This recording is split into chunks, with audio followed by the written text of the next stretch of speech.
Welcome to Permission to Kick Ass, a podcast about leaving self-doubt in the dust, punching fear in the face, and taking bold action toward your biggest dreams. I'm Angie Coley, and let's get to it. And welcome back to Permission to Kick Ass. With me today is my new friend, Sarry Ibrahim. Say hi! Hey, Angie, thank you so much for having me on. I appreciate it. I'm so excited. Yeah, like we missed connections last time through a scheduling snafu. And then today when we got on, I love the energy. I'm so excited. I don't get to talk to a lot of financial people on this show so far. So I'm interested to hear your perspective. So yeah, I jumped the shark there a little bit, but you're in the financial industry. So tell us a little bit more about your business. Yeah, thank you for that. So I run a company called Financial Asset Protection. So it's a full service financial services firm located in the Chicagoland area. That's where I'm from. That's where I grew up. And the business helps people in all 50 states. And, it was kind of structured that way even before COVID. Like I had already been working from home, already on Zoom and things like that. So like when COVID happened, it wasn't that big of a difference. But yeah, so we work with a lot of individuals and small business owners, real estate investors. And we help them plan kind of any stage you're at, whether it's just starting a savings plan or it's, hey, I need to transition from 100 real estate properties into retirement now. So it's kind of like we have the services for any type of client.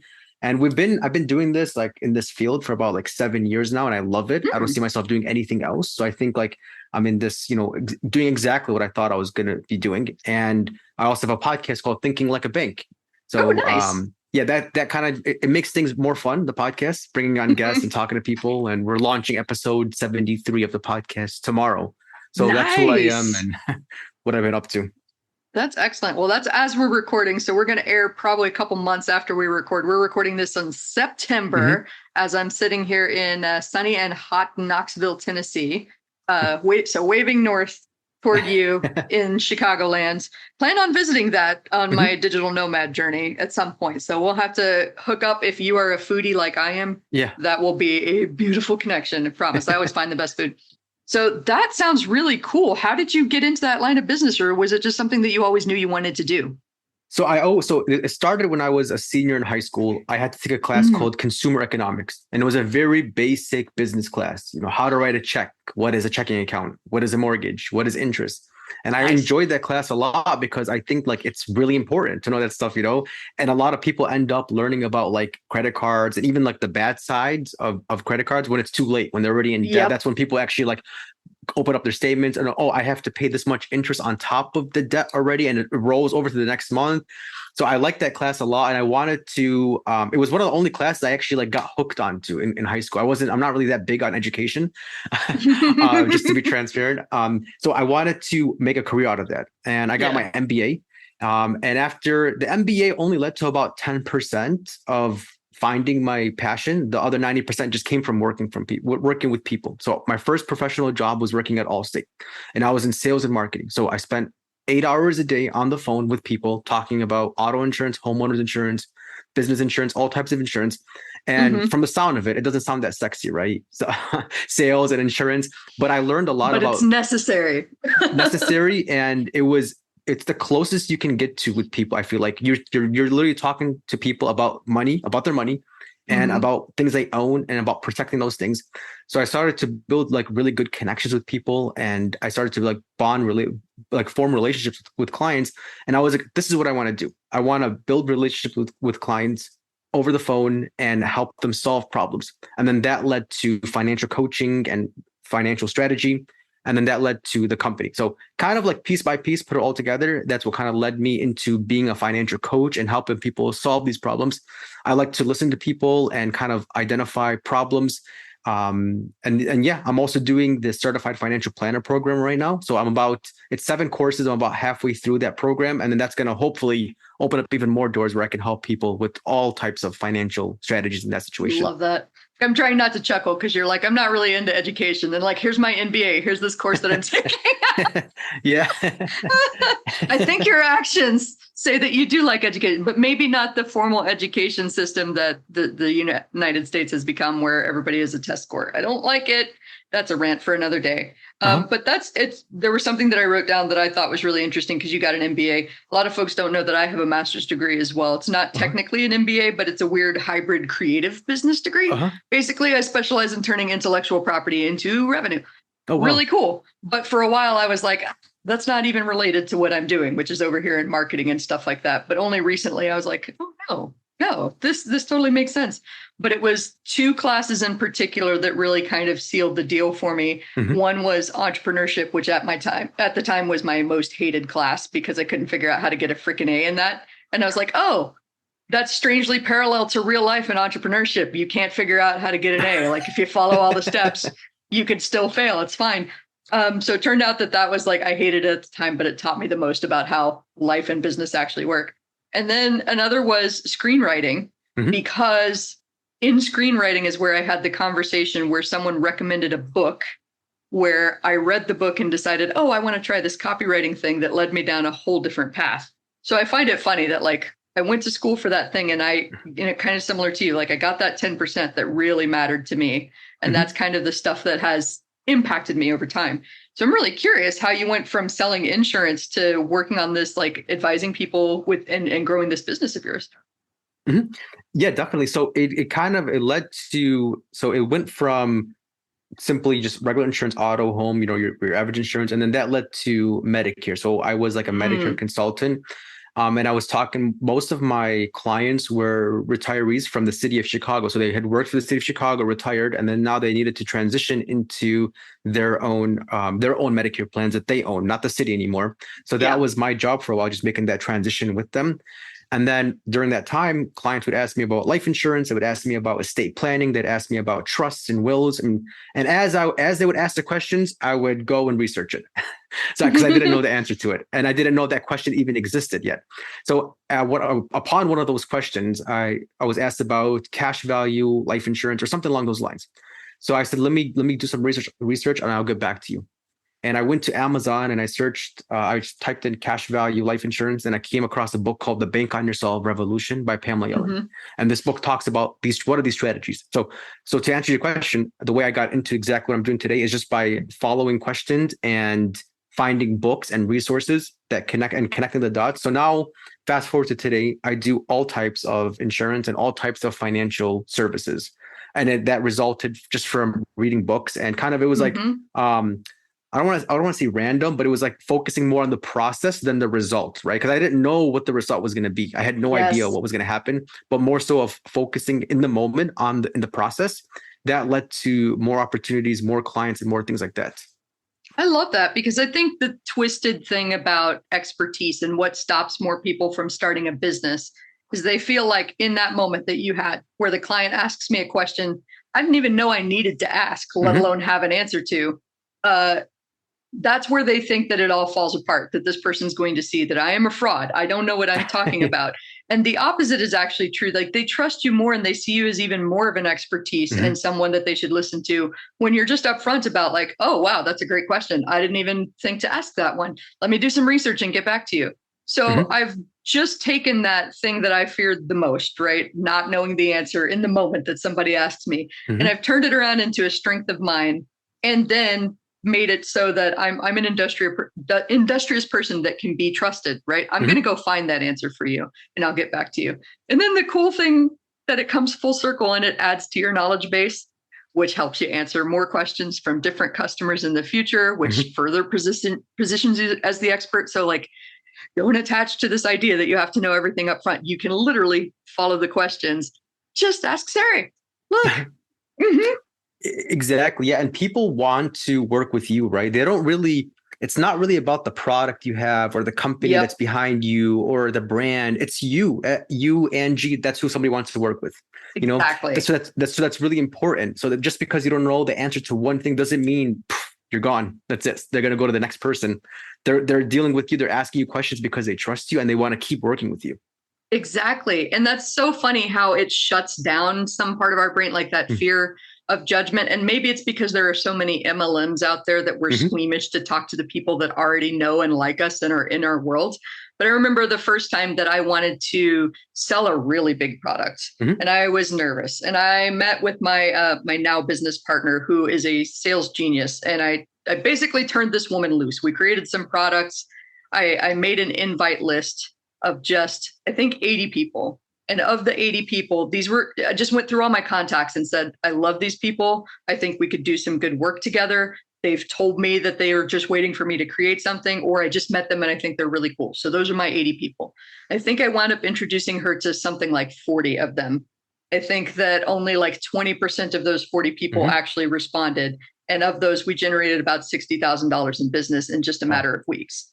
And so and I'm not saying any of that to brag, because that's making that list and introducing these friends and these colleagues and these people that I adore and I love spending time with to somebody that I knew was going to get them on a sales call was innately terrifying to me. And then as people started going, yes, I've just been waiting for this. They're sending me messages going, I just talked to her. I can't wait to get started on this. And I was like, oh, crap. Like, look, all this time I have been the one standing in my own way. These people are just waiting for me to create something because they love working with me. That was my light bulb moment where I was like, could have been doing this 5 years earlier. Exactly. Well, I mean, I love that this was such a natural progression. I know we started talking before we started recording about how it wasn't quite always smooth sailing. And you used the phrase that there were times that I just wanted to quit and return to a W-2 job. So you want to tell me more about that? Yeah, absolutely. Like think about it, right? So you're self-employed.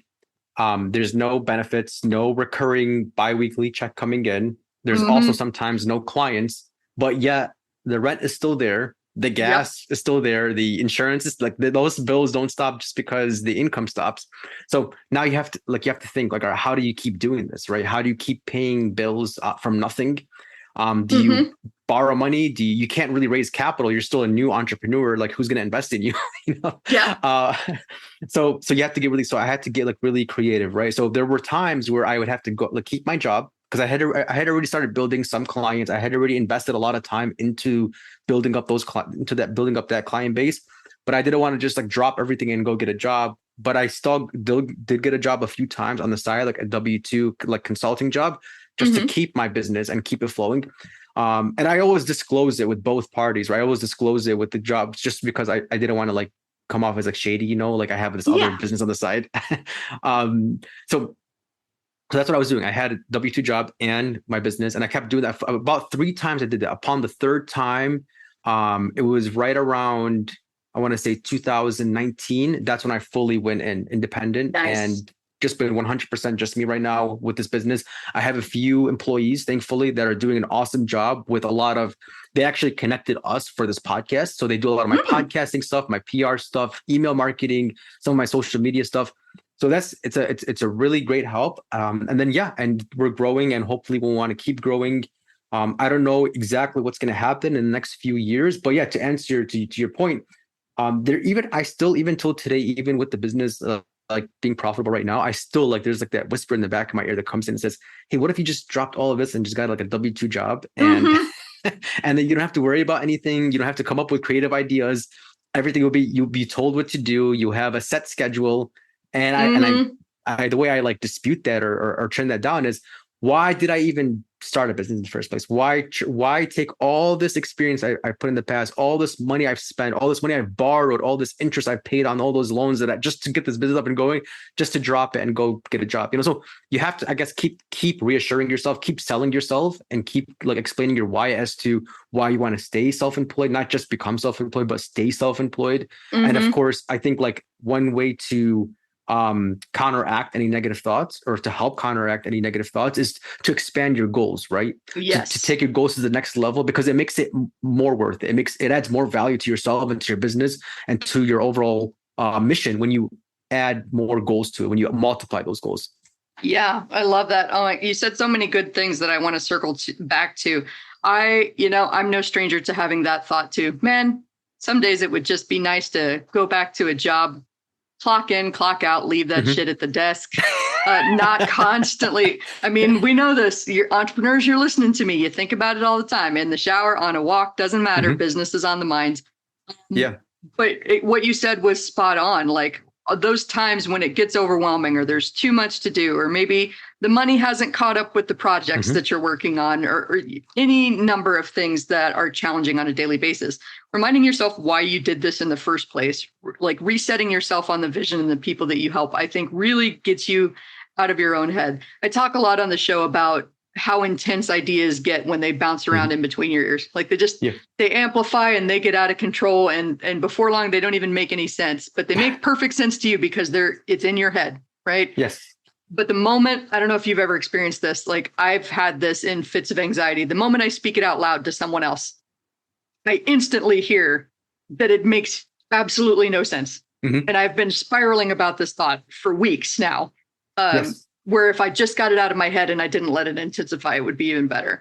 So reminding yourself of the vision, getting out of your own head, making sure that you're not the center of the universe anymore. That's when our problems get magnified, isn't it? Like, yeah, for sure. And the same thing happens with me, right? I come up with ideas and it's almost like I like trip myself with these ideas because they start intertwining. And then you're right. When I say it out loud, I'm like, why did I even think about that? Where did it even come from? And I get that because the mind, especially when you're an entrepreneur, you're constantly thinking of different ways, whether you're jogging, whether you're driving, you're like always working, always like you're playing chess in your mind. I get that. Yes. So this is where a mentor comes in, right? Or a coach comes in. They get to listen to these crazy ideas you have.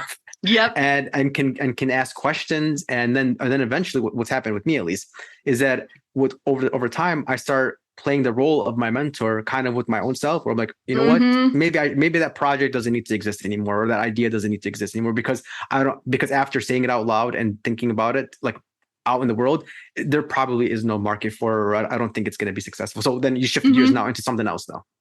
Over time, you learn to become your own coach, and you either keep working with them or you don't, but you get a sense of like, what questions would somebody else ask me? What questions would I ask somebody else if I had to coach them through this situation? I love that exercise and I hate it. Every time my coach says, like I'm running into a situation that makes me nervous, I'm about to launch something new and I'm stepping out of my comfort zone. Still happens at every level of the business, guys. You're gonna encounter a limit to your comfort zone and have to step out of it.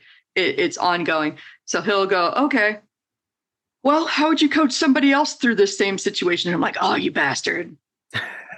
That's a great question, because I immediately have answers for somebody else as long as it's not me. And I'm going to do an abrupt segue here because something else that I wrote down in underlines that you talked about was integrity. Like, I love how you went to both the clients and the business and said, this is what I'm doing. I just want there to be visibility here. Because that's a struggle that I run into with my coaching students all the time. Like, well, what do I do if I've got a job? Well, here's what you do. You keep it above board. If you're worried that the job's going to let you go and doesn't support the vision, well, that's even more of a reason to double down on why am I doing this? Because I don't want somebody to be able to control what I can and can't do with my own time. Yeah, exactly. I've even recommended that some people even transition from one job into another job that's more of an entrepreneurial job, like an outside sales job where you can set your own hours, you can meet with people on your own time. Those jobs I think are pretty compatible with entrepreneurship because you're kind of like independent now. It's very difficult to start a business when you're in one place, like in one cubicle, working 9 to 5, and you can't even talk on the phone in those situations. So I have recommended with some clients that they transition within employment, but more suitable for entrepreneurship. I remember when I was kind of agonizing about starting my freelance business, and somebody a few steps ahead of me on the path was gracious enough to get on the call. And he told me straight up, well, I'm not surprised that you haven't made the leap yet. I'm not surprised that you're scared and you're kind of stuck in the company drama of everything that's happening. He's right. You're driving an hour into the office. You're spending 9 to 10 hours working on copywriting, on marketing stuff. You're driving an hour home and then you're working for 3 or 4 more hours on marketing and copy stuff. How are you giving your best to either your client or your job? You're not. Yeah. And I was like, oh, I kind of hate you. You spoke the truth and it hurts and I don't like it. But he goes, I would recommend, if you're serious about starting this copywriting business, about going freelance, I would recommend you do anything but copywriting for your job. Go be a cashier, go be an in-home health aide. Like, in fact, physical is even better since copywriting is such a mental job. Like, go be on your feet for a few hours talking to people and then come home and write. It's like, but anything other than I use my brain for 14 to 18 hours a day, like, you're just not giving your best to anybody and you're not going to grow. And I was like,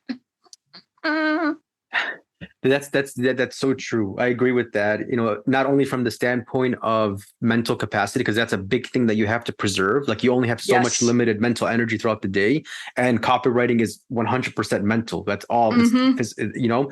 That, and also with the point too of like, not conflicting with your job, right? Like you're not taking their clients. It's completely different. What your side business is completely different from your actual employment. Um, Exactly. Yeah. And I mean, it's interesting because, well, I'm going to go down an integrity yeah. side road here, but I think it's easier to be in integrity than it might seem. Like, and it is a series of making just small, deliberate steps over time is what builds your reputation as a person of integrity. I don't even Mhm. know if I've told this story on the podcast before, but there was once where I was working with two different marketing teams. Like I'm contracting with both teams. Mhm. And so I would be on team meetings where we're talking about strategies. And every once in a while, we're promoting the same product at the same time. And I would recuse myself from the meeting when it came to discussing that strategy. And it Mhm. was funny because one of my clients had an email list of like 300,000. And Mhm. the one that I recused myself from had like a list of 10,000. We're competing on different playing fields, but we're competing. And that Yeah. was the important point to me. So I'd recuse myself from the meeting, and the smaller client goes, you know that you're going to trounce us. Like, what could you possibly gain from being at this meeting that you couldn't gain from being at the other one? And I said, well, I don't even want there to be a hint of I'm bringing their strategy to you or Yeah. I'm bringing your strategy to them. I would rather just do a clean line here in the sand where I step over and go, for this promotion, I work for them. Mhm. Good luck with your take on that promo. I'm sure it's going to do excellent, and we'll see each other on the other side and it will do well. Mhm.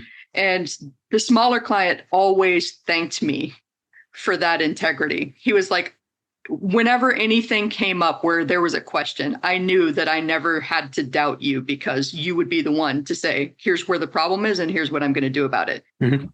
So I don't know why I went down that tangent, but there's a fun one. No, I completely. I mean, it's so smart because even though you weren't gonna share one thing to the next team, it's still you don't want them to even think about that, which is really important because in the business world, in the marketing world, you have to kind of control that. You can't Mm-mm. leave any hints that you don't have any integrity. So you take that off the table. That doesn't even exist anymore. Oh yeah, I call it my addressing the elephant in the room strategy. Yeah. I know that that's a cliche, but I was like, most folks will pretend that there's not an elephant in here. Yeah. And I'm going to say, oh, yeah, that's kind of weird. There's an elephant back there. I mean, we're going to take care of that later. And here's what the plan is for that. But for right now, let's just acknowledge that the elephant exists. And then we're going to continue our thing here. And that Mhm. actually reassures people where you're like, there's something bizarre back there. Yeah. There's a plan for that. You don't need to worry about that.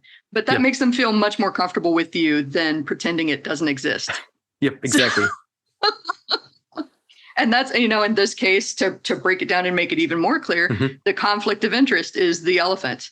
Yeah. And they're already wondering about it. So if I Yes. pretend that a conflict of interest or a potential conflict doesn't exist, they're wondering, wait, are you crazy? Do you not see that? Are you crazy? Like, what's going on here? And I'm saying, no, I see it. And here's how I'm going to make sure that that's not an issue. So that just, we go back to being an expert. There's Yeah. two ways right there where you can be an expert. I don't know the answer to that, but I'll find out and I'll circle Yeah. back. And oh yeah, there's a big old elephant back there, but you don't have to worry about that. And here's why. And mind your step on the way out. No, don't step in elephant poo. It's the same way with I work with a lot of investors, like real estate investors who raise capital from Mhm. outside parties. And one thing I notice is they're constantly telling people about details and facts before the investors even find out about them. Even though Yes. they might not be detrimental facts, but still you want to address them before somebody else even asks about them. Because if they ask about it before you even notice or identify it, then it appears that there's no integrity. It appears that something Mhm. could be kind of like shady, even though nothing happened shady. It's about how people feel about it. So if you address it before they even ask about it, it gives them more confidence. It makes them relax a little bit more. Oh yeah. I feel like easily half or more of entrepreneurship is just knowing how to have hard conversations and like Yeah. connect with people and reassure them. Because if you can make them feel comfortable in your presence, if you can help them alleviate that fear and anxiety that they have about moving, like you just reassure them that you've got this and working together will be great. Yeah. And you don't need to worry. We're going to figure it out together. Then they can relax into that and you become their favorite vendor for whatever you're doing. Like, Mhm. That is how people start recommending you Mhm. forever and ever to all of their friends and all of their friends' friends. Like I know that the very first VA that I worked with when I started my business, we worked together for like 3 years, but I adored her. And she came back to me, I want to say just last year, like, and we haven't worked together in a while now. And she goes, "You're still our biggest source of revenue." And I was like, "Wait, what?" So just because every time somebody says, "I need a VA, I need a systems expert, I need an operations person," I refer them to her. And I say, "Hey, you should talk to Ashley. She can't help you. She probably knows somebody who can." And I was like, oh, that's great. I love that. And all of that is about integrity, about caring about people. Mhm. And yeah, woohoo. So we're just going to go all over the place on this one. Yeah. Let's circle back to the Yeah. whole, like, I wanted to quit and I Yeah. wanted to go back to a W-2 job. Yeah. You refocused on the vision, but you mentioned that mentor had a great talk with you about timing. So do you Yeah. want to dig into that a little bit more? Yeah. So, and just to be clear, I got my mentor after I had after like the third time of going fully self-employed. So during that, so I guess what really allowed me to go fully into entrepreneurship was the fact that I had already built up a client base. The residuals and the renewal income from that was able to provide, like I was able to like make a living from that. So I guess how would I phrase this? Because this is actually something that I was really concerned about back then. It's a tough thing, right? Because you can't just drop your job. You can't just drop the business because it's not working out. You have to keep it, but at the same time, you can't go get a job that's going to conflict with it. So Mhm. it got to the point where once the renewals and the residual income were able to provide, like exceed the expenses, then that's when it allowed me to go fully into entrepreneurship. And then on Mm. top of that, every week my mentor and I meet and we go through kind of like the business, go through marketing, go through all aspects of the business and kind of like all types of struggles that I'm having. And because of that, because I have somebody to talk to every week, that's pretty much like 90% maybe or 80% has been the reason why I'm still in business, is because of Mm. having somebody to talk to. So I'm a big fan of mentorship and coaching because it gives you a place to channel your ideas and to talk to somebody about it. And another thing too is my mentor is way ahead of me in the same business, but way ahead of me. And I Mhm. recommend that, like, if you want to work with somebody who is far more advanced than you are in your profession, in both in competency, income, assets, like way ahead of you, Mhm. because you're going to learn from that person, and then you're going to gather a lot more skills than you would. Like it's the same thing in sports, right? Like if you're training for the next fight or next event or something like that, you want to train with people who are way ahead of you, who are way more Yep. advanced than you, not somebody who's on the same level as you. That's kind of something I've noticed working with a mentor.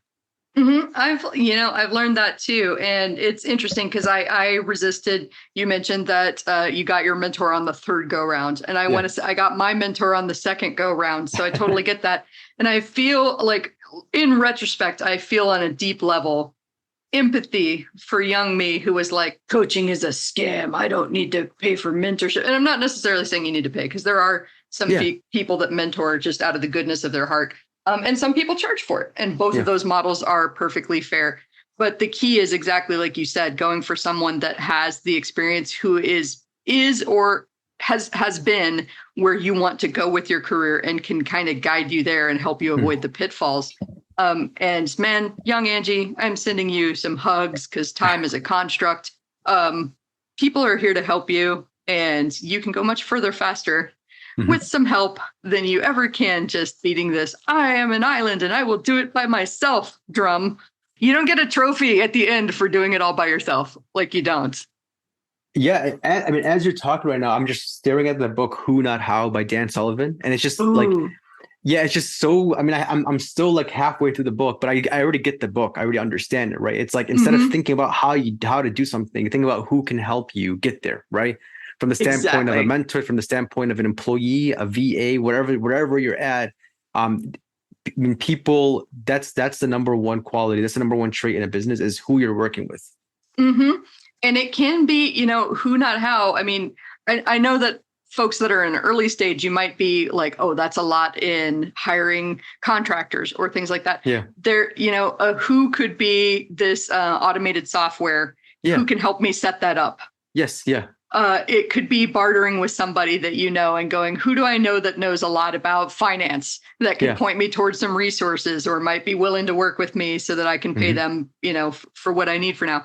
So like who, not how isn't necessarily you need to go out and hire an entire team before you're ready or you've developed that revenue. It's thinking to your network and your connections. And it's funny because I read that book earlier this year.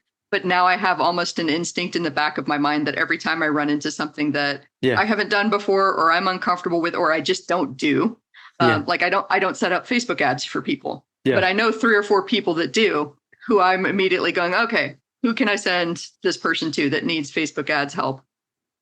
That's also a who, not how.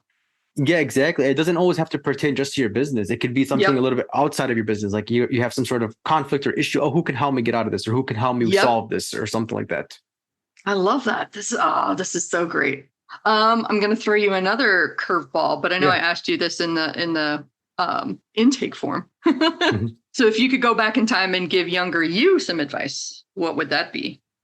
Yeah, just don't worry. Just keep taking risks, keep going, keep opening doors, right? Like you're not going to be punished for trying to aim big. That's something that young me and a lot of young people think that if you try going big at a young age, that like there could be this negative effect from that. And I don't really think so.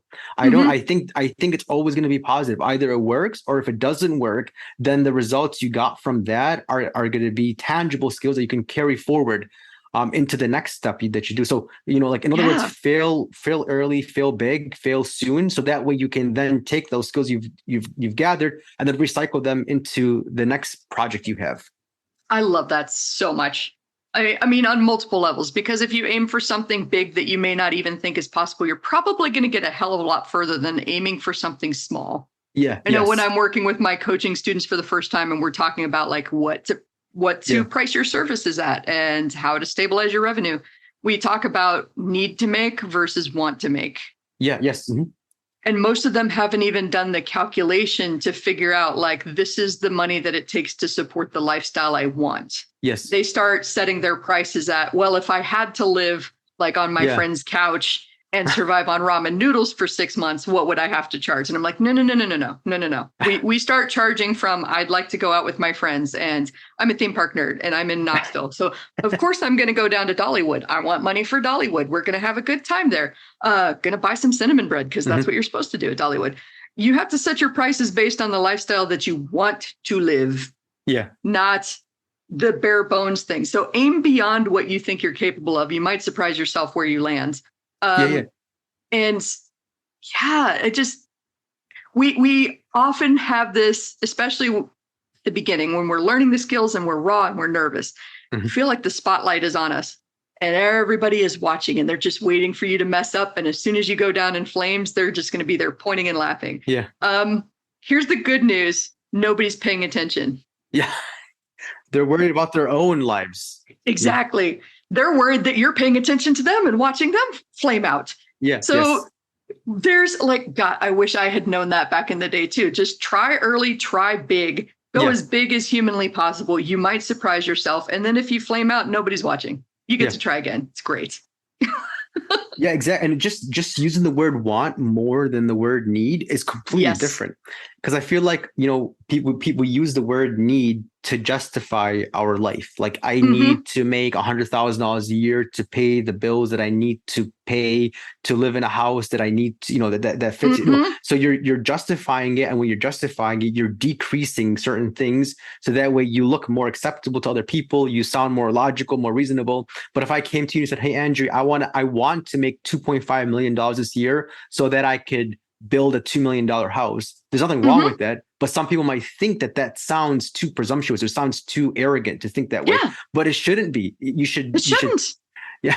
It absolutely shouldn't. Like I literally know a man that runs a mastermind. And when somebody questioned him once on why he started this mastermind, he said, I needed a place to talk to people about why a $99,000 launch is a disappointment. Like, the fact that we didn't hit 100. I needed a place to talk to people about how a $990,000 launch is a disappointment because we didn't hit that million. And that's a real and valid thing. But in certain circles, people are going to be like, what the fuck is wrong with you? I would take $99,000 in a heartbeat. And when you elevate your circle and you talk to other people that get the things that you're striving for, they understand that pain of falling short by just 10 grand. Yeah. Couldn't a couple more people have bought it? Oh man. And then you get over it and you learn for next time and you move on. There's something super important about finding your people that are going to encourage you to aim big and, share those frustrations with you when things get heavy and you're disappointed, and lift you up when you're winning. Yeah. So great. So great. Well, this has been a fantastic conversation. And this is my last call of the day, and to end on such a high note with such great energy. I don't know about you, but this has been awesome. So tell us a little bit more about your business, where we can find you on the internet. Yeah. So if you want a free consultation, you can go to finassetprotection.com. It's FIN assetprotection.com. And then if I wrote an ebook, like a 30-page PDF, you can download it for free at thinkinglikeabank.com. That's also where the podcast is at. So they both connect together, both of those websites, thanks to digital marketing. Yes. So you can go to, if it's more resonating, go to thinkinglikeabank.com. And I'd love to connect with you and learn more about your goals.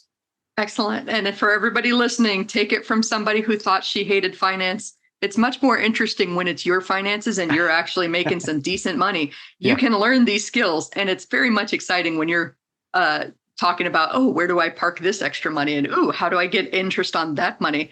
Yes. You can learn the skills and you can develop the excitement for it, even if you hate thinking about finances. So, and working with someone that you like Sarry, could be a great first step down that path. So thank you so much for being on the show. Loved everything about this, and we'll talk to you soon. Thanks, Angie. So that is it. Another awesome episode of Permission to Kick Ass on the books. If you want to know more about the show, if you want to know more about me, Angie Coley, and the mission I'm on to help entrepreneurs punch fear in the face and do big, bold things, then head on over to permissiontokickass.com. That is all one word together, permissiontokickass.com. Make sure to sign up for my email list so that you know whenever there's a hot, fresh, and ready podcast episode out for you.